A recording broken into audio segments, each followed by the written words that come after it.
I'm having a lot of conflict about what I should do and what I should believe, and I'm scared to death to go home. I don't want to be in the situation to have to go home and say to my daughter, Daddy's not going to be living here anymore. Me and my wife had a big fight, which we still haven't resolved. I spoke to my daughter as well. My daughter's 5.5 years old. She said, "Oh, miss you, Daddy." I said, "Oh, miss you too, darling. Really love you." And then said, "Can I speak to Mummy?" I said, "Oh, miss you." She goes, "Oh." I said, "You miss me?" "I've been really busy. I want to be with my wife. I love my wife. But we don't have that many things in common. We've got a lot of different things that we value and that we're interested in." What's going to happen when you go there? Have to make a decision? What's changed? I'm working even harder than I'm doing, really early mornings to late nights. I've got outside interests as well, which she doesn't like. What are your outside interests? I play in a band. But you could be there because you could give up the band. Yeah. And she'd like you to do that. Yeah. What instrument do you play? Guitar. Tell me what it feels like when you play the guitar. Look at that. What did you just think? It's astonishing. Yeah, it's astonishing. That's a great word. It's like being a god. It's like being a god. Yeah. And when you go home with your wife, how significant do you feel? What do you think the chances of him giving up the band are? No way. No way. He'll give her up before he'll give up the band. We had a fight about that about a year ago. It was a case of you will do something about this or else, and we came to a compromise. And what was that compromise? That I would only play, 3 times a month, something like that. I see.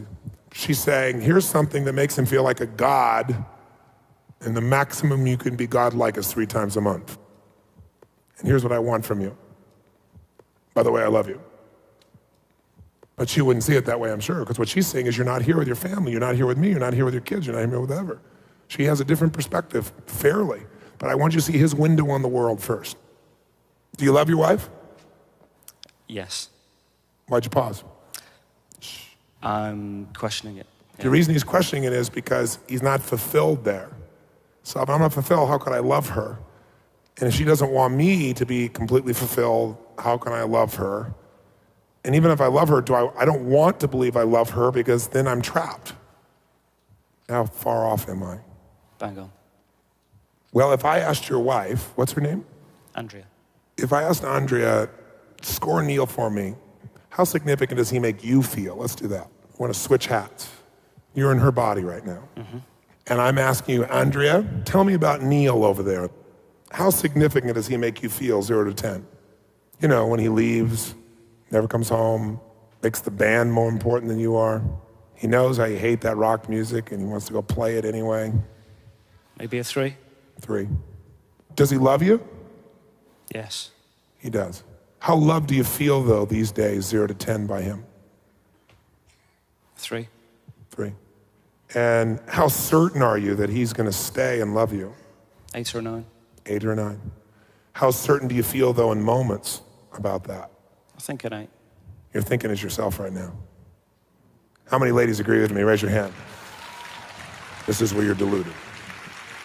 How much variety does he bring home to you? Surprise, desires, playfulness you don't expect to serve you, to light you up. 0 to 10. 5. 5. How much you guys growing together? None. 0? 0. How much do you feel like he's trying to contribute to you? From your perspective, Andrea. Probably 0. So here's a man who wants to contribute nothing to you. On a 0 to 10 thinks you're a 3 in importance. On a 0 to 10 thinks you're a 3 of love. Give you a 5 of variety, but he's sticking around at an 8. What would you want to do to him, Neil, if you were her? Change him or get rid of him. Well, you're thinking like a man with a get rid of him part. He is the father of your daughter. Are you really going to just get rid of him? No idea. Yes, you do. Is he the source of your security financially? Yes. Are you going to get rid of him? He's the father of your daughter, and he's the source of your survival. Are you going to get rid of him? No. No. What are you going to do when you feel insignificant and unloved and uncontributed to and not growing with? What are you going to do? Make him change. Make him change. You're right. How are you going to do that? What tools do you have in your arsenal? Make him stay at home more often. How are you going to make him stay at home? give him an ultimatum. Give him an ultimatum. What's the ultimatum say? It says you spend more time at home and you don't go off playing with the band. Or I leave. And take your daughter. Yeah. Or, no, she'll probably say, or you leave. And I'll keep your daughter. Yeah. What's her nature? Not when you're frustrated with her, when she's feels herself, not when she's stressed. What's her nature? She's very creative in her own way. You know, she's into art, she paints. She doesn't do it often enough because she always says she's not good enough, even though I say, you know, the stuff you do is fantastic, let's put it up on the wall. You should sell this to a gallery, you should exhibit. Oh, I'm not good enough, I'm not good enough. But that's the female form. Women do that with each other. Oh, yes, you are. No, I'm not. Yes, you are. Oh, no, you're better. No, I'm not better. You're better. That's one downsmanship. She's begging for your attention. Yeah, which I give. I don't know, but she wants so much more. So do you like that nature, that artistic nature? Does that appeal to you? Yeah, I love it. I love it. In fact, isn't that part of your nature?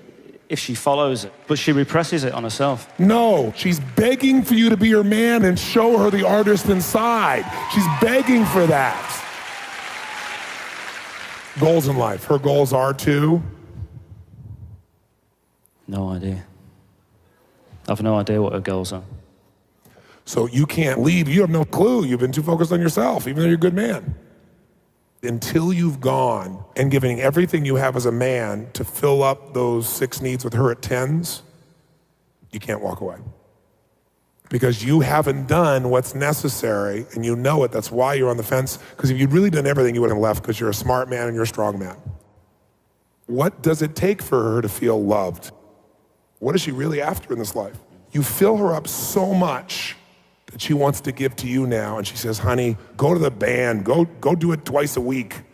But you won't know until you give completely and totally. No holds barred. That woman needs to be lit up, and even if she wasn't the right woman for you, the next 90 days should be the greatest 90 days of her life, where never has a man given her more attention and focus and caring and love. And you tell her after those 90 days, this is what I need, honey. Can we make this work? And you'll know the truth at that point. What do you think? Fantastic plan. But first, fill her up like she's never been filled up, then decide. Give him a hand. Like I was very low on the list of priorities. Even though I would never admit that. But now it's completely switched around. So I just think it's amazing. We have a winner.